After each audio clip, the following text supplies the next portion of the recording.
우리에게 가르쳐 주신 기도, 영광스러운 기도, 또 주기도문의 네 번째 기도의 제목입니다. 마태복음 6장 11절 다 같이 읽겠습니다. 시작.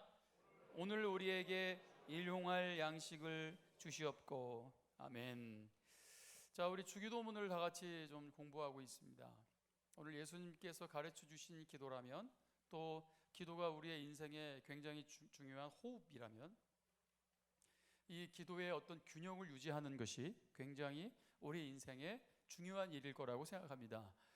하나님은 우리의 기도를 통해서 역사하시는 분이라는 것을 우리가 지난주 또 말씀을 통해서 알게 되었어요. 오늘 땅과 하늘의 관계를 배웠고, 땅에서 매면 하늘에서도 매이고 땅에서 풀면 하늘에서도 풀릴 것이라고 말씀하신 것입니다. 자, 근데 여러분, 기도는, 예수님께서 우리에게 가르쳐 주신 기도는 분명히 한 가지만이 아니라는 거죠. 오늘 우리가 배울 기도는 이제 네 번째 기도의 제목입니다. 우린 분명히 너희는 먼저 그의 나라와 그의 의를 위해서 구하라라고 말씀하신 것처럼 오늘 주기도문은 분명하게 그렇게 실천하고 있죠. 먼저 하나님의 이름이 거룩히 여김을 받고 주님의 나라가 임하고 주님과 통치를 임하는 기도를 했단 말이죠. 우리가 주님께 집중하며 기도했습니다.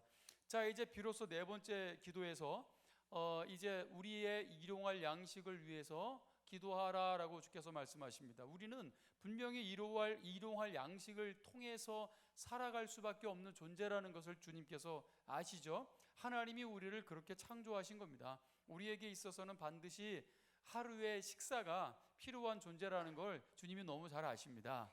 여러분, 하루에 몇 끼씩 드십니까? 어떤 분들은 1일 1식, 먹을 게 많음에도 불구하고 자기의 건강을 위해서 1인 1식을 하시는 분이 계시고, 보니까 우리나라 그 옛날에 조선시대 때나 그 이전 시대 때는 하루에 한 끼를 먹는 시대가 있었단 말이에요. 보니까 그 다음에 이제 그 역사를 보니까 2끼씩 먹었다고 합니다. 하루에 2끼씩. 그리고 오늘날은 하루에 몇 끼씩 먹어요? 삼시세끼를 드십니다. 그리고 어떤 분들은 삼시세끼가 이해가 안 되는 분이 계세요. 보통 대여섯 끼 드시는 분들이 계시고요, 하루에 7끼, 8끼 이렇게 드시는 분도 계십니다. 자, 중요한 것은 몇 끼를 먹든 간에 우리는 반드시 끼니를 해결해야 될 존재라는 것을 주님께서 분명히 알고 계시는 거예요. 할렐루야. 자, 그런데 우리가 그렇게 반드시 이제 양식을 취해야 되는 존재라는 것을 아시면서 우리에게 오늘 필요한 그 양식을 구해야 된다라고 주님께서 말씀하고 계시는 겁니다. 자, 그런데 여러분, 단순히 오늘 먹어야 될 밥 3끼, 자, 과연 이 기도는 단순히 그런 기도일까요? 자, 어쩌면 주기도문에 있어서 가장 많이 오해하고 있는 기도의 부분 중에 한 부분이 아닐까 싶습니다. 자, 여러분, 이 기도는 우리에게 있어서 굉장히 중요한 기도, 어쩌면 우리의 생명과도 같은, 우리의 생명을 유지하기 위한 굉장히 중요한 기도라는 것을 우리가 잊고 있었다는 겁니다. 자, 일용할 양식을 위한 기도, 분명 개인의 욕구나 필요를 위한 기도이지만, 그러나 이 기도를 통해서 하나님께서는 하나님 아버지와의 자녀들, 우리를 자녀로서의 그 관계로 우리를 부르시고 초청하고 계시는 기도라는 것을 우리가 깨닫게 되기를 축원합니다.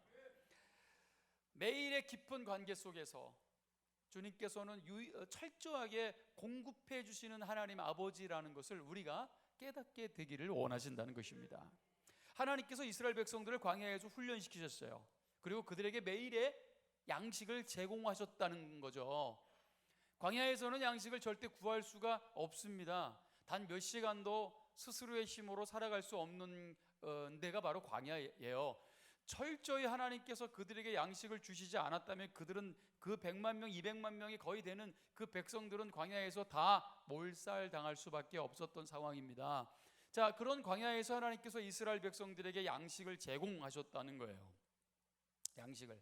자, 출애굽기 16장 11절부터 12절입니다. 자, 다 같이 한번 읽겠습니다. 여호와께서, 시작.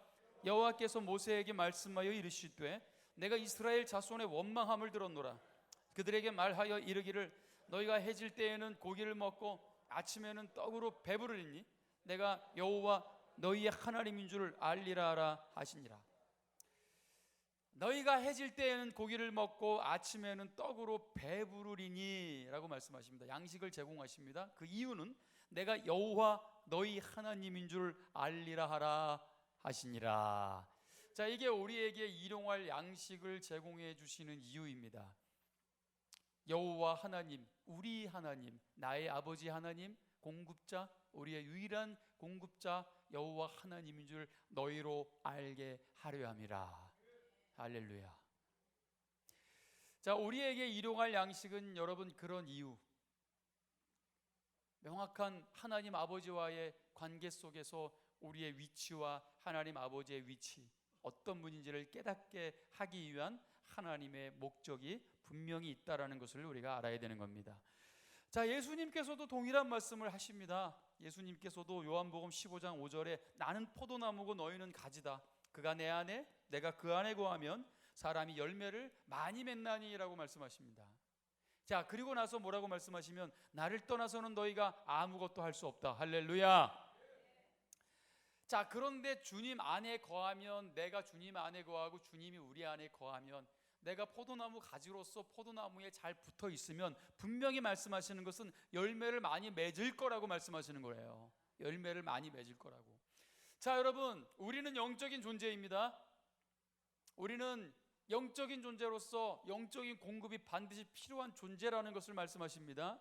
그 필요한 영적인 것들을 공급해 주시는 분이 오직 우리 하나님 아버지시라는 거예요. 그리고 예수님도 말씀하십니다. 내가 포도나무라고 말씀하십니다. 너희는 나를 떠나서는 아무것도 할 수 없다. 우리가 어떤 식물을 키울 때도 원리가 있어요. 굉장히 중요합니다. 이 식물을 키워낼 때 굉장히 중요한 요소들이 있고 균형을 맞추는 게 중요합니다. 몇 도의 온도에 있어야 하고 물을 얼만큼 줘야 하는지를 잘 알아야 됩니다. 그냥 무조건 물을 먹이고 퍼준다라고 해서 그 식물이 절대로 잘 자라는 건 아니에요. 정확한 온도와 적당한 물을 먹일 때 그 화초는 아름답게 푸르르게 성장하고 자라고 열매를 맺게 되어 있다는 겁니다. 마치 이런 원리처럼 말이죠. 우리가 이 광야 같은 세상에서 살아갈 때 분명히 우리에게도 이 균형과 원리가 작용한다라는 것을 말씀하고 계시는 거예요. 여러분, 그런데 중요한 것은 우리는 주님을 떠나서 살아갈 수 있는 존재가 아니라는 것을 말씀하고 계신 겁니다. 주님을 떠나서 하는 것은 마치 여러분 살아있지만 그것은 살아있는 게 아니라는 것을 또한 보여주고 있는 겁니다. 내가 너희의 여호와 하나님, 공급자다. 절대 공급자, 아버지 하나님. 예수님도 절대 공급자. 요한복음 10장 10절에서도 도둑이 오는 것은 도둑질하고 죽이고 멸망시킨다. 그게 마귀가 하는 일이에요. 자꾸 빼간다. 예? 자꾸 훔쳐간다. 그래서 뭔가 자꾸 부족한 상태를 만들어버린다. 그러나 예수님께서 이 땅에 오신 것은 양으로 생명을 얻게 하고 더 풍성히 얻게 하려는 것이다. 여러분, 주님은 우리가 더 풍성하게 누리며 살기를 원하시는 분이십니다. 그게 예수님이 이 땅에 오신 목적이라는 거예요. 요한복음 같은 6장에 예수께서 산에서 어린아이의 오병이어로 5천 명을 군중들에게 먹이십니다. 여자와 어린아이를 뺀 숫자입니다. 분명히 10,000명이 넘었을 거예요. 거의 2만 명에 가까웠다고 말하는 학자들도 있습니다. 자, 아무튼 5천 명의 그 남자 군중들을 먹이시고 말씀하십니다. 그리고 요한복음 6장 48절에 이렇게 말씀하세요. 내가 곧 생명의 떡이다 라고 말씀하십니다. 자, 여기서 생명의 떡의 의미, 사실상 여러분 일용할 양식과 동일한 의미가 있다는 거예요. 그래서 일용할 양식이라는 것은 생명을 유지하기 위해 그날에 필요한 양식이라는 뜻입니다. 즉 24시간을 유지하기 위한 필요한 양식, 즉 우리의 생명을 유지하기 위한 생명의 양식이라는 거예요. 우리는 그 하루를 살아가기 위해서 반드시 우리에게 채워 넣어야 할 양식이 필요한 것처럼 말이죠.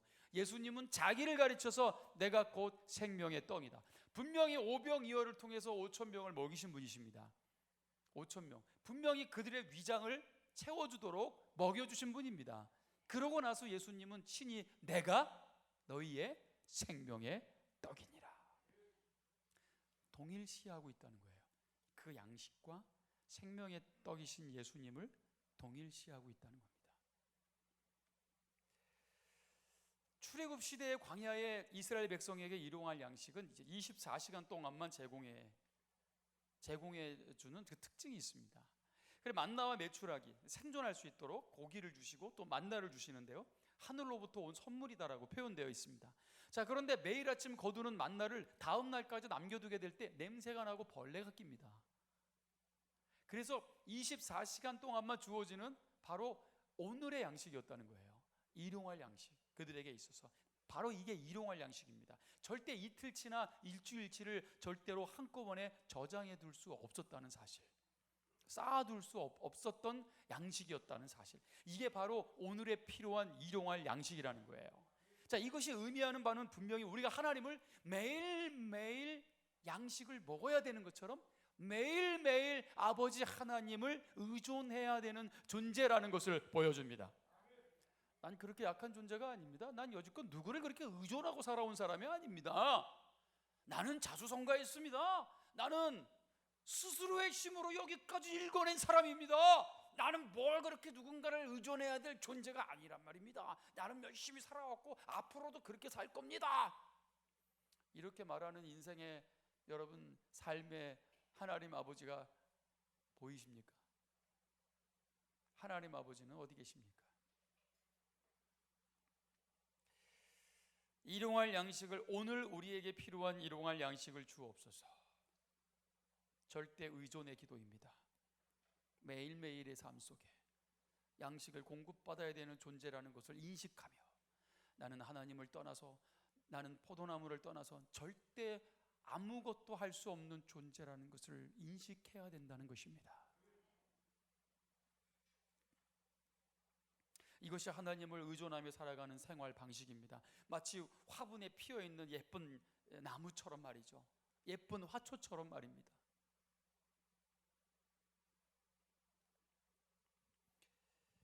시편 50편 7절에서 15절의 말씀을 보면 하나님께서 그 백성들을 책망하고 계십니다.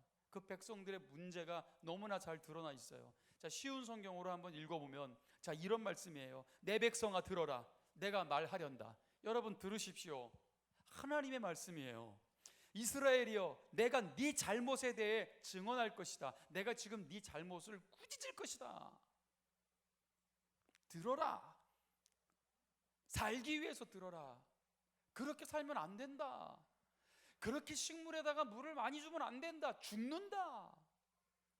너희는 그런 존재다. 너희는 그렇게 살면 안 된다. 화초를 그렇게 키우면 안 되듯이 너는 너의 인생이 어떻게 해야 살아갈 수 있는지를 네가 알아야 된다. 그런데 네가 그 원리를 어겼다. 얘들아, 니들 그렇게 살면 죽는다. 이 얘기예요, 여러분. 들어라. 어떻게 스스로에게 대해야 살 수 있을지를 내가 알려주겠다. 바른 길을 내가 보여주겠다. 나는 네가 드리는 제사를 탓하지 않는다. 네가 언제나 내게 태워 바치는 번제를 꾸짖지 않는다. 그것은 영적이다. 하나님이 만드신 거고 모든 제사의 제도를, 그 자체를 꾸짖는 게 아니다. 얘들아, 그런 얘기예요. 자, 그리고 나서 나는 네 외양간의 소나 네 우리 속에 있는 염소를 바라지 않는다. 난 그걸 원하는 게 아니다. 이 얘기예요. 그것은 숲에 있는 온갖 동물이다. 나의 것이다. 원래 언덕 위에 있는 수많은 소가 다 나의 것이기 때문이다. 나는 산 위에 있는 모든 새들을 알고 있다. 들판에 살아있는 것들이 다 나의 것이다. 내가 배고프다 할지라도 너희에게 말하지 않을 것이다. 나는 배고플 이유가 없기 때문이다. 이 얘기예요. 땅과 그 위에 있는 모든 것이 다 나의 것이기 때문이다. 내가 소의 고기를 먹더냐? 너희들이 고기를 바칠 때 내가 그거 먹고 싶어서 그걸 바치라고 하더냐? 내가 염소의 피를 마시더냐? 하나님께 감사하는 제사를 드려라. 가장 높으신 분께 네가 서약한 것을 갚아라. 약속을 갚아라. 언약 안에 살아라. 언약을 떠나지 말라. 그러면 죽는다. 그리고 어려울 때 내게 부르짖어라. 환난 날에 나를 찾으라. 이 말씀이에요. 환난 날에 나를 찾으라. 내게 부르짖어라. 내가 너를 건지겠고 그러면 네가 나를 높일 것이다. 할렐루야. 자, 궁극적인 여러분 하나님의 목적입니다. 환난 날에 나를 찾아라. 오직 하나님을 의존해라. 세상의 모든 것들, 내 것을 하나님께 드리는 게 아니다. 궁극적으로 그 모든 것들은 다 하나님의 것이다. 하나님이 뭐가 부족해서? 우리 돈 얘기하면 헌금 얘기했다고, 헌금 얘기하면 돈 얘기했다고 시험 들잖아요. 그게 돈 얘기하고 헌금 얘기한 겁니까? 절대 그렇지 않습니다. 그 돈은 누구 것이고 그 헌금은 결국 누구의 것입니까? 그 모든 것들은 우리 하나님의 것입니다. 그 하나님이 그 돈을 요구하시더랍니까? 하나님 그 돈 가지고 뭘 하실래요? 하나님은 돈 자체를 요구한 게 아닙니다. 우리의 마음을 요구하시는 겁니다. 절대 하나님 의존하는 것을 요구하시는 거예요. 우리가 하나님께 모든 예물을 드린다라는 것은 오직 하나님의 것이며 하나님이 부어주신 것이며, 나는 하나님 공급하시는 하나님이 아니면 살 수 없다라는 것을 인정하고 고백하여 올려드리는 예배의 행위였다는 겁니다. 아멘입니까 여러분? 그런데 우리는 그 돈 자체에 마음이 꽂혀가지고 시험 들고 또 불평하고 원망하는 상태로 전락하고 마는 것입니다. 이미 노예가 됐다라는 것을 보여주고 있는 겁니다. 이 세상의 신입니다. 너무 강력합니다. 그것은 일만하게 뿌리이며 그 돈 자체는 말입니다. 하나님이 명확하게 우리에게 요구하시는 것이 무엇인지를 알아야 된다는 겁니다. 우리의 예배 또한 그렇습니다, 여러분. 하나님이 무슨 수천만 원짜리 몇백만 원짜리 항상 그런 것들만을 요구하시더랍니까? 내가 원하는 악기는 뭐다? 내가 원하는 연주는 어떤 연주다? 그런 게 있습니까? 여러분 우리가 이제 세 곡 네 곡의 하나님께 노래를 불러드렸어요. 무슨 여러분 칠순 잔치처럼 말이죠. 하나님이 그 노래 자체를 원하십니까? 여러분 천국은 끝나지 않는 노래가 있습니다. 할렐루야. 영광의 노래가 울려 퍼지는 공간이에요. 뭐가 노래가 부족해서 하나님이 우리에게 노래를 요구하십니까? 아닙니다, 여러분. 하나님은 우리에게 진정한 예배를 원하시며 하나님은 우리의 마음의 중심을 요구하시는 것입니다. 그거를 모든 것들이 그것이 담아져서 드려질 때 하나님은 그 자체를 기뻐하신다는 것입니다. 뭐가 여러분 많은 우리가 좀 착각 속에 살고 있는 것 같아요. 하나님은 지금 이 시편 말씀을 통해서 그것이 착각이라는 것을 보여주고 계신 것입니다. 그래서 여러분 진정한 노래로, 진정한 연주로, 진정한 경배로 하나님께 올려질 때 그것이 영광스러운 예배가 되고 하나님이 그 찬송 중에 거하시게 되는 것입니다. 하나님이 우리의 찬송 중에 거할 때 여러분 더 이상 무슨 싸움이 필요하겠습니까? 주님의 임재 앞에서 주님의 임재 앞에서 무슨 싸움이 필요합니까? 이미 하나님의 승리가 여기 있고 이미 하나님의 나라가 여기 있고 할렐루야. 하늘의 뜻이 이 땅 가운데로 여러분 내려오게 되는 것입니다. 여기에 여러분 뜻이 하늘에서 이루어진 것 같이 이루어질 때 여러분 예배 가운데 놀라운 역사들이 나타납니다. 하나님이 기뻐하지 않는 모든 여러분 어둠의 역사들이 모든 매듭을 풀고 떠나갈 것입니다. 그래 여러분 찬송 중에 그래서 막 병고침이 나타나고요. 자연스럽게 여러분 우리의 영적인 모든 묶임이 풀어지며 진정한 자유와 기쁨이 풀어놓아지게 되는 것입니다. 하나님이 원하시는 하나님의 것을 돌려드리는 것입니다. 그 모든 것이 다 나의 것이다. 하나님은 여러분 그냥 말씀드리면 우주에서 가장 부자이시라는 거예요. 모든 것들이 하나님의 것이라는 것입니다. 아멘입니까 여러분? 세상에 여러분 얼마나 돈이 많은 기업들이 있고 나라들이 있습니까? 뭔가 착각하고 있는데요 여러분. 하나님이 입김을 불면 다 날아갑니다. 다 날아가요 여러분. 우리가 무엇을 의존하고 살았는가? 우리가 반도체를 의존하고 살았습니까? 우리가 어떤 기업을 의존하고 살았어요? 어떤 우리가 강대국을 의존하고 살았습니까? 물론 독불장군처럼 살아가려는 말씀을 드리는 게 아닙니다. 적절한 지혜와 정치도 여러분 필요합니다. 자, 그러나 여러분 그 모든 것 위에 진정한 주인이 진정한 왕이 누구신지를 우리 잊으면 안 된다는 것입니다. 모든 것들이 다 아버지의 것이라는 것을 우리가 깨달아야 된다는 것입니다. 아무리 믿음직하고 여러분 믿고 살았지만 여러분 정말 이 세상에 영원한 것이 어디 있어요? 오직 흔들리지 않는 나라는 하나님의 나라밖에 없습니다. 야고보서 1장 17절에도 온갖 좋은 은사와 온전한 선물이 다 위로부터 빛들의 아버지께로부터 내려오나니 빛 되신 주. 우리 찬양했어요. 모든 열방, 모든 영광, 열방 속의 모든 영광, 빛 되신 우리 하나님 아버지라는 것을 우리가 잊지 말아야 된다는 것이죠. 그래서 우리는 그 하나님께 구할 수 있다는 거죠. 그 하나님께만 구해야 된다는 것입니다. 얼마든지 채워주실 수 있고 얼마든지 부어주실 수 있는 분이라는 것을 우리가 깨달아야 된다는 거죠. 자, 그런데 여러분 그분께서는 우리에게 일용할 양식만을 또한 주시는 분이십니다. 그게 넘치게, 그게 저장되게 하지 않고 일용할 양식만을 부어주셨고 또 기도도 그 일용할 양식, 그 24시간 내에 필요한 양식만을 구하라고 말씀하고 계시는 겁니다. 자, 오늘날 영적인 문제가 뭐냐면 여러분 하나님 아버지를 잃어버린 길을 잃어버린, 아버지를 잃어버린 영적인 고아의 상태라는 거예요. 영적인 고아의 상태. 하나님 없이도 살아갔거나 모든 성취가 하나님 아버지를 통해서가 아니라 아까 말씀드린 것처럼 자주성과 스스로의 힘으로 일구어낸, 그러므로 모든 것들을 하나님 아버지께 구할 필요가 없는 이제 영적인 고아가 되어버렸다는 겁니다.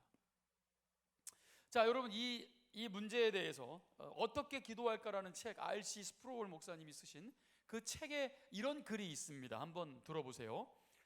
한국 전쟁이 끝난 뒤 남한에는 수많은 전쟁 고아가 생겼다. 베트남 전쟁, 보스니아 내전, 또 다른 곳에서도 똑같은 일이 발생한 적이 있다. 특히 한국의 경우에는 수많은 고아로 인해 발생하는 갖가지 문제들을 해결하기 위해 전 세계 구호단체가 줄지어 들어왔다. 한국에 이런 구호 활동에 참가한 적이 있는 어떤 사람이 고아원에 있던 아이들에게서 발견한 문제점 한 가지를 나에게 말해준 적이 있다.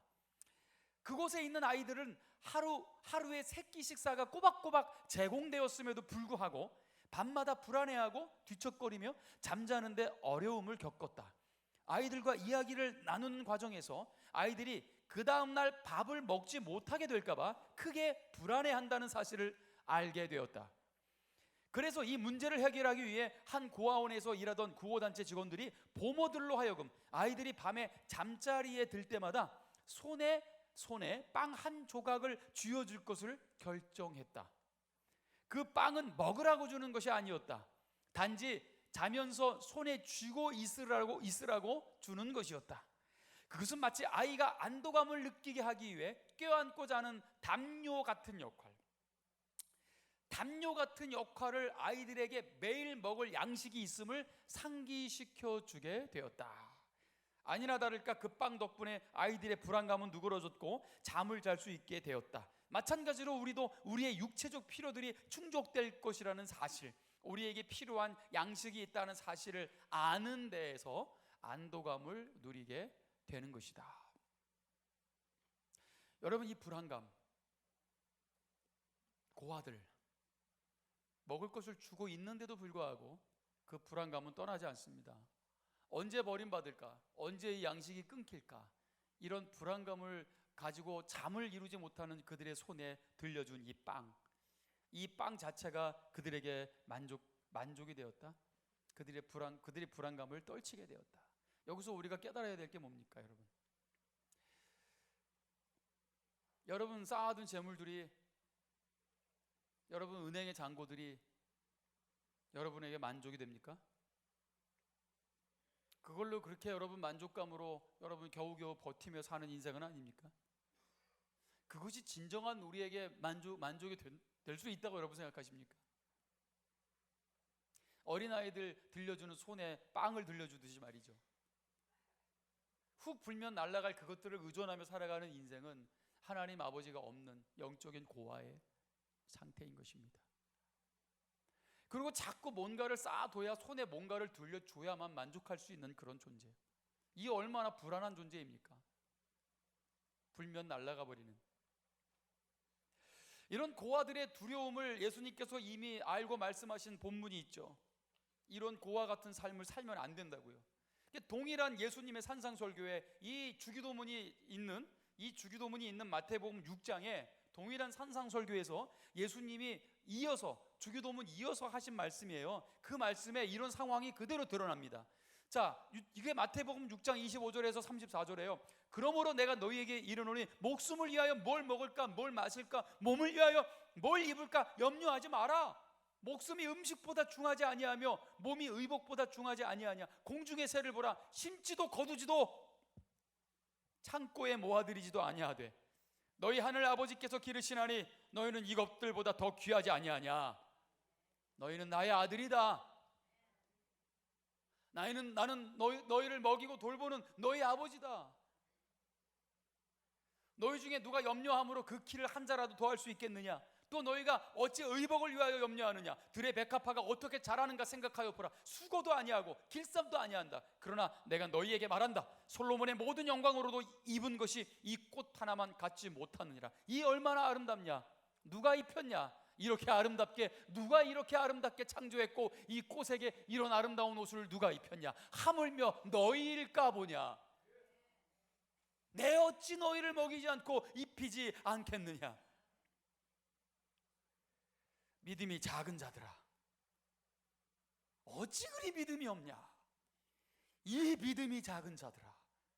31절에 그러므로 염려하여 이르기를 무엇을 먹을까, 무엇을 마실까, 무엇을 입을까 하지 마라. 이는 다 이방인들이 구하는 것이라. 너희 하늘 아버지께서 이 모든 것이 너희에게 있어야 할 줄을 아시느니라. 이 모든 것이 우리에게 있어야 할 줄을 아시는 분입니다. 그런데 그분이 일용할 양식을, 오늘 우리에게 필요한 일용할 양식을 주옵시고라고 기도하래요. 또 여기서 혼돈이 오는 거예요. 뭘 먹을까 구하지 말라면서요. 근데 왜 또 주기도문에는 일용할 양식을 또 구하라고 하십니까? 여러분, 여기는 어떤 차이가 있어요? 아버지의 자녀들이 모든 풍성한 것들을 날마다 우리에게 공급하고 채워주실 분인 것을 믿고 그 영원한 관계 속에 초청을 받아 드리는 기도를 말하는 거죠. 이 이방인들이 드리는 기도는 어떤 기도를 말합니다. 늘 불안감 속에 내일 빵이 없으면 어떡하지? 영적인 고아들이 하는, 영적인 고아들로서 늘 이런 불안감에 쫓겨 사는 인생들. 여러분, 비나이다 그 불안감 속에 매여 드리는, 그런 구하는 그런 기도를 하지 말라는 이야기입니다. 분명히 차이가 있습니다. 이거를 제대로 이해하는 게 굉장히 중요합니다, 여러분. 그래서 예수님께서 그런즉 너희는 먼저 그의 나라와 그의 의를 구하라. 자, 여러분, 하나님은 우리에게 너무나 든든하신 아버지세요. 우리가 뭐가 필요한지를 너무 잘 알고 계세요. 그러므로 우리의 인생의 우선순위를 하나님께 두는 게 옳단 말이죠. 그게 정당하다라는 것을 오늘 이 본문은 우리에게 보여주고 있는 겁니다. 그래서 주기도문도 먼저 그의 나라와 의를 구하는 기도였다는 겁니다. 그리고 나서 하나님은 우리의 필요를 너무 잘 알아요. 하나님이 우리를 그렇게 창조하셨어요. 배가 고플 수밖에 없는 존재, 뭔가 저장해 두는 우리 몸이 아니라 우리는 매일의 양식을 먹어야 되는 존재인 거예요. 하나님이 그렇게 우리를 창조하셨는데요, 마치 여러분 낙타가 사막에서 뭐 한 달 동안 물을 안 먹어도 살 수 있대요. 왜냐하면 그 덩어리에 비밀이 있단 말입니다. 보니까 그 덩어리에 저장이 돼가지고요, 이게. 예? 그래서 여러분, 뭐 한 달 동안 물을 안 먹어도 사막에서 살 수 있단 말입니다. 근데 여러분, 우리는 그런 게 없네. 그런 게 없어. 그죠? 뭔가를 몸에다가 저장해 둘 수 있는, 여러분, 하나님이 우리를 그렇게 만드신 분이 아니란 말입니다. 어떤 곤충들도 뭐 오랫동안 먹지 않고 살거나 아니면 저 바다 밑에 사는 어떤 희귀한 생물들도 여러분, 그렇게 뭐 그냥 며칠을 굶어도 살 수 있는 그런 존재들로 지으셨을지는 모르지만, 하나님이 우리 인간을 지으실 때는 매일의 양식을 공급받아야 살아가는 존재로 지으셨다라는 것을 하나님이 더 잘 아십니다, 여러분. 아멘. 그러니 하나님이 우리가 뭘 먹어야 될지 뭘 입어야 될지 그걸 모르시겠냐는 거예요. 그 여러분, 들풀을 그렇게 살리고 그 날아다니는 공중개사를 먹이듯이 하물며 너희일까 보냐. 얘들아, 너희들이 무슨 고아니? 아버지가 없니 너희에게? 내가 너희의 아버지다. 내가 너희의 아버지다. 그렇게 매일매일 양식을 공급받아야 되는 존재로 지으신 이유는 매일매일 하나님을 의존하고 아버지께 기도하며 그 아버지의 언약 안에 예수님이 포도나무이신 것을 잊지 말며 그 안에 딱 붙어 살기를 원하시는 하나님 아버지의 뜻이 이 기도 속에 있었다는 겁니다.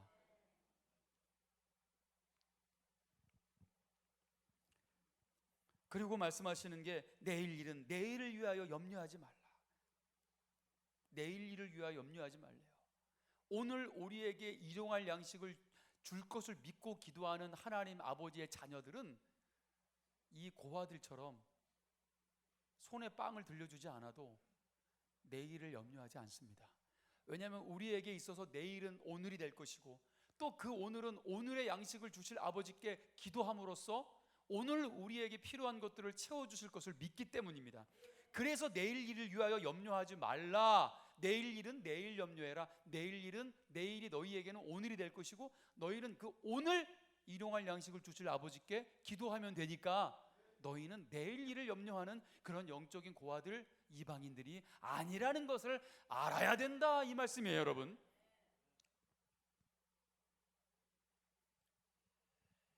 자, 그런데 여러분, 여기서 두 번째 문제가 생깁니다. 오늘의 양식을 구하는 우리의 기도는 의미가 없어진 시대가 되어버렸단 말입니다. 문제가 뭐냐면 그 양식을 저장할 수 있는 냉장고라는 게 출현했다는 사실이죠. 지금도 동남아시아 국가나 또 네팔이나 여러분, 이 냉장고가 아직도 보편화가 되지 않은 나라. 누가 그러더라고요? 인도의 냉장고가 보급이 되면은 전기가 부족되는 사태가 이 지구상에 벌어질 것이다. 그러니까 그런 걸로 봤을 때 아직도 전 세계 모든 가정들이 냉장고를 보유하고 있지는 않습니다. 그러니 그 더운 나라에 사는 사람들은 식사 때가 되면은 우구르구르 밖으로 나와요, 더운데. 왜냐하면 그날 먹을 음식을 그날 사야 되기 때문에요. 그러니까 이 오늘의 양식이라는 게 아직도 그 사람들은 오늘의 양식이 얼마나 중요한지를 알아요. 자, 그런데 여러분, 냉장고가 있는 우리들은 오늘의 양식을 위해서 그렇게 애타는 마음으로 양식을 구할 필요가 없습니다. 왜냐하면 냉장고님이 모든 걸 다 제공해 주시기 때문에, 냉장고님의 문을 여는 순간 거기에 모든 양식들이 저장되어 있기 때문에 그렇게 오늘의 양식에 대한 애타는 마음이 사라지는 시대가 되고 말았다. 냉장고님뿐만 아닙니다. 문제는 인스턴트가 출현합니다. 야, 이거 뭐 1년, 2년, 3년이 가도 썩지 않는 막 통조림이 나오고요. 자, 계속해서 이런 음식들이 여러분 차고 넘치게 됩니다. 남아도는 상태가 되고 마는 거예요. 자, 시편 62편 9절에서 10절, 시편 기자는 그래서 이렇게 노래합니다. 자, 다 같이 읽겠습니다. 시작. 아, 슬프도다. 사람은 입김이며 인생도 속임수니 저울에 달면 그들은 입김보다 가벼우리로다. 포악을 의지하지 말며 탈취한 것으로 허망하여지지 말며 재물이 늘어도 거기에 마음을 두지 말지어다. 시편 기자가 울고 있습니다. 재물이 늘어났다고 해서, 쌓아뒀다고 해서 그것을 의지하는 상태가 되고 말았다는 것입니다. 이런 상태에 대해서 하나님은 야, 슬프다. 사람은 입김이다. 인생도 속임수다. 어찌 너희가 그런 것들을 의존하느냐. 영원한 반석이신 너희 아버지 하나님이 계심에도 불구하고 너희는 그런 것들 따위에 마음을 들였다. 너희는 그런 것들을 의존하였다. 의존은 그 자체로서 경배이며 예배인데 그 예배를 빼앗겼다, 이 얘기입니다. 늘어나는 재물에 마음을 두었다는 거예요. 매일의 일용할 양식을 주시는 더 풍성한 것으로는 채워주시는 주님을, 아버지 하나님을 잃어버린 결과입니다. 아, 슬프도소이다. 인생은 속임수며 사람은 입김이다. 그래, 그 시편 62편 1절과 2절에서는 이미 이렇게 찬양하고 있습니다. 나의 영혼이 잠잠히 하나님만 바라며 나의 구원이 그에게서 나오는도다. 오직 그만이 나의 반석이시오 나의 구원이시오 나의 요새이시니 내가 크게 흔들리지 아니하리로다. 내가 요동하지 아니하리로다. 할렐루야. 하나님만 의지하는 자가 요동치 않을 것이다. 그분만이 우리의 반석이시고 요새가 될 것이다. 허망한 입김 같은 인생이여 쌓아두는 재물을 의존하고 있는 너희들은 절대로 반석 위에 설 수 없을 것이다. 절대로 요동치 않을 믿음이 너희에게는 없다. 허망한 인생들이여, 어찌 그 마음을 그 위대한 아버지께로부터 눈을 돌렸는가. 인생들이여, 오늘 우리에게 일용할 양식을 주옵시고는 바로 이러한 기도였다는 겁니다. 오직 하나님만 의존케 하는 기도입니다. 모든 순간순간 하루에 이렇게 세 끼를 또는 두 끼를 먹을 수밖에 없는 존재로 지으시고 기도하라고 말씀하신 이유는 바로 오직 내 생명이 하나님께 속해 있음을 잊지 말라고 말씀하시는 아버지의 뜻이 담겨있는 기도였다는 것입니다. 그래서 오늘 우리에게 일용할 양식을 주옵시고, 이 기도를 제가 이 기도가 이런 기도입니다라고 제가 하나의 기도문을 좀 만들어 봤어요. 제가 어제 설교를 준비하면서. 자, 여러분, 바로 이런 기도입니다. 자, 다 같이 읽을 거지만 기도했으면 좋겠어요. 다 같이 마음을 담아서 여러분 이런 기도라는 것을 인식하시면서 이 기도를 좀 다 같이 드렸으면 좋겠어요. 자, 다 같이 똑같이 한 목소리로 마음을 담아서 기도하겠습니다. 시작. 아버지 하나님, 세상의 어떤 것도 나의 영혼의 양식이 될 수 없음을 고백합니다. 주님만이 생명의 떡이며 우리가 마실 목마르지 않게 하는 물이십니다. 마른 가지인 내 영혼이 아버지 하나님과 올바른 관계를 맺고 오늘을 살아갈 수 있는 이유는 오직 우리의 포도나무 되신 예수 그리스도를 통해서입니다. 그러므로 나는 오늘을 살게 하시는 나의 참된 양식이신 예수 그리스도만을 구합니다. 세상 끝날까지 함께 하시는 임마누엘의 예수님만을 구합니다. 그리고 나의 아버지 하나님은 내가 광야의 삶을 살아갈 때에 내게 필요한 기본적인 양식의 문제와 경제적인 문제를 이스라엘 백성들에게 오늘의 만나를 공급해 주셨던 것처럼 반드시 공급해 주시는 분이심을 믿기에 오늘도 내 삶에 주어진 감당해야 할 노동의 책임을 열심히 감당하며 살아내게 하옵소서. 오직 나의 생명의 빵이 되시는 예수님의 이름으로 기도드립니다. 아멘. 다 같이 아멘 합시다. 아멘. 내가 벌어놓은 돈의 힘, 내가 마련한 안전한 집의 힘, 내가 쌓아놓은 성공의 힘, 능력 있는 남편이나 능력 있는 아내의 힘, 능력 있는 자식의 힘 등등을 의존하며 삶으로 본질적 공급자이신 아버지 하나님과의 관계가 깨어지는 일이 없기를 조심하십시오. 하나님보다 더 의존하는 것이 없기를 조심하십시오. 그렇게 화초를 키우면 죽습니다. 그렇게 내 영혼의 화초를 키우면 나는 죽습니다. 아버지 하나님께서 말씀하신 이 영적인 인생의 균형을 절대로 깨트리지 마십시오. 하나님이 우선순위라는 것을 기억하십시오. 시편 17편 14절을 다 같이 읽겠습니다. 마지막으로 시편 17편 14절 다 같이 읽겠습니다. 시편 17편 14절. 예. 전달이 안 됐습니까? 예. 다 같이 읽겠습니다. 시작. 여호와여, 이 세상에 살아있는 동안 그들의 분깃을 받은 사람들에게서 주의 손으로 나를 구하소서. 그들은 주의 재물로 배를 채우고 자녀들로 만족하고 그들의 남은 산업을 그들의 어린 아이들에게 물려주는 자니이다. 자, 지우지 마세요. 이 세상에 살아있는 동안 자기의 분깃을 받은 사람이에요. 자, 충족해서 쌓아둔 사람들을 의미합니다. 이미 쌓아두기 때문에 충족합니다. 그런 사람들의 손에서 나를 구원해 달라요. 왜요? 그런 인생은 절대로 하나님을 의존하던 인생이 아니기 때문입니다.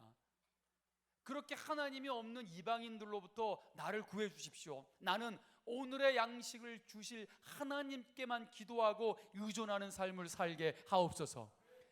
그들은 주의 제물로 배를 채우고 자기의 배를 채우고 그게 주님의 것인데 주님의 것이라고 인정하지 못하고 자녀로 만족하고 오직 자녀를 숭배하며 그들의 남은 산업을 그들의 어린 아이들에게 물려주는, 재산을 물려주는 자들입니다.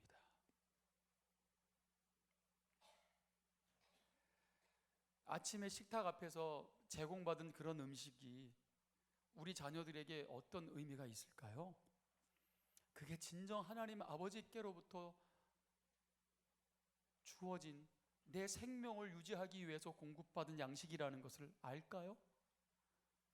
냉장고 열면은 뭐든지 채워져 있고 엄마 카드, 아빠 카드는 언제든지 사용할 수 있는 특권이 있으며 언제든지 필요한 것들을 요구할 때 또 채워주는 오늘 그런 상황 속에서 정말 살아계신 하나님 아버지가 내 인생의 공급자라는 것을 우리 자녀들이 얼마나 알고 잘 알까요? 그들에게 구원이 필요합니다. 집 팔고 땅 팔고 냉장고 팔아. 거기에 나오는 냉장고, 여러분 그거를 팔아서 뭘 사야 된단 말입니까? 기어이 그 밭을 사고 말 거야. 그 밭은 무엇입니까? 바로 하나님의 나라입니다. 그런데 이 집이 쌓아둔 이 땅이, 집에 있는 이 냉장고가 하나님을 의존하지 못하도록 끊어버렸다. 그렇게 살면 죽습니다. 이 화초는 그렇게 키우면 안 됩니다. 난을 키우기가 얼마나 까다로운지 아십니까? 그렇게 난을 키우면 죽습니다. 그런데 그 방식만 알고 제대로 키우면 그 화초는, 그 난은 절대로 여러분 튼튼하고 아름답게 자랄 것입니다. 푸르르게. 할렐루야. 우리 자녀들 또한 그렇게 진정한 영적인 원리 안에서 말씀으로 하나님의 언약 안에 자랄 수 있도록 키워야 될 것입니다. 우리 자신도 또한 말입니다. 모든 것들의 공급자, 일용할 양식, 그 24시간을 살아갈 수 있는 매일의 양식을 제공하시는 분은 오직 우리 하나님이라는 것을 결코 잊지 않으며, 우리 자녀들에게 그 많은 재산이 대물림돼서 아무 필요도, 그것을 얻기 위한 간절함도 사라진 채로 하나님이 없는 영적인 고아로 만들어서는 절대 안 될 것입니다. 가르치셔야 됩니다. 가르치셔야 돼요. 우리의 유일한 공급자이신 하나님께서 모든 것들을 채워주시는 분이라는 것을 알도록 가르쳐야 할 것입니다. 우리 아버지 하나님이 얼마나 부자이십니까? 오늘 이 우주의 주인이시고요. 할렐루야. 모든 것들의 주인이신 그분이 나의 아버지가 된다면 우리는 얼마나 풍족한 인생을 살아가겠습니까? 그저 손에 빵이나 들려줘야 안정감을 누리는 그런 인생을 사시렵니까? 여러분, 손에 빵이 아니라 우리 하나님 아버지, 오늘의 양식을 반드시 채워주실 공급자, 이 우주의 위대하신 왕 대신 하나님 아버지만을 의존하며 살아가는 오늘 믿음의 자녀들이 다 되시기를 주님의 이름으로 축원합니다. 오늘날 우리에게 일용할 양식을 주옵소서. 이 기도를 여러분 잊지 마시고, 오늘 이 믿음 안에 오늘 예배자의 삶을 살아내는 오늘 평강의 가족들 되시기를 주님의 이름으로 축원합니다. 재물을 쌓아두는 게 무조건 죄고, 저축도 하지 말고, 자식들에게 되물림도 무조건 하지 말고, 이건 악한 거고. 자, 여러분, 이런 이야기가 아니죠. 우리에게 이런 풍성함과 풍족함을 주셨다면 하나님이 원하시고 기뻐하시는 곳에 이 물질이 흘러갈 수 있도록 하십시오. 우리가 남기는 음식이 얼마나 많은지도 기억하시고, 우리가 쓰레기로 버리는 음식 쓰레기가 얼마나 넘쳐나는지도 아셔야 합니다. 이제는 이 모든 것들이 전략되고 어차피 그렇게 쓰레기로 버려질 것이라면 여러분, 그런 것들을 모아서 우리는 새 생명이 살아날 수 있도록 선교지에 여러분 그런 양식과 그런 재물들이 함께 나눠질 수 있도록 여러분 참여하셔야 된다고 저는 믿습니다. 그게 여러분 올바른 하나님이 우리에게 쌓아두실 축복을 주신 거라면 그것이 축복될 수 있도록요, 그것이 꼭 나눠질 수 있도록요, 그거를 뭐 챙기고 하려고 하지 마시고 여러분 나누십시오. 흘러가게 하십시오. 제발 음식 쓰레기가 버려지도록 여러분 그렇게 버리지 마십시오. 그거를 여러분 흘려보내는데 지혜롭게 그 재물들을 사용하시기를 축원합니다. 이번 우리 네팔 선교 가는 데 있어서 몇백 정도가 부족해요. 선교사님들 한 분 한 분에 대한 호텔비를 다 제공해 드립니다. 1인당 500불이 들어가. 1인당 500불. 그 4박 5일 기간 동안 1인당요. 그래서 그 150명의 선교사님들과 자녀들요, 그리고 저희 예배팀들도 그런 숙소비들이 또 필요합니다. 자, 그렇기 때문에 150명 이상의 선교사님들이 오시기 때문에 굉장히 많은 재정이 들어가겠죠. 그거를 다 보조를 해 드려야 이분들이 오실 수 있어요. 다른 나라에서도 오시고, 주변에 또 네팔에 그 어렵게 사시는 분들에게 편안하게 4박 5일 동안 또 호텔에서 쉬시면서 오직 은혜 받고 영적으로 충전받을 수 있도록 하는 그런 수련회가 저희 고구마 수련회입니다. 그래서 재정이 많이 들어갑니다. 우리가 목요일 날 그 헌신 예배를 드리고 금요일 날 떠납니다. 여러분 꼭 관심 가져주시고, 음식 쓰레기를 볼 때마다 가슴 아파하셔서 이제 그런 것들이 잘 모아져서 온전히 생명을 살리는 데 흘러갈 수 있도록, 우리에게 주신 풍족함이 나눠질 수 있도록 목요일 날 여러분 찬양 예배에 꼭 참석하시고 헌신 예배 참석하셔서 우리 네팔 선교를 위해서 함께 도우시고 함께 참여하시고 내가 못 가더라도 내가 보낼 수 있는데 힘써 주시기를 주님의 이름으로 축원드립니다. 여러분 기억하십시오. 오늘 우리에게 주실 일용할 양식, 그러나 그 이상의 축복을 받았다면요, 반드시 그것이 필요한 곳에 흘러가게 하실 분이라는 것을 믿고 여러분 그렇게 귀하게 존귀하게 쓰임받는 우리 평강의 모든 가족들 다 되시기를 주님의 이름으로 축원합니다. 찬양하겠습니다. 다 같이 일어나셔서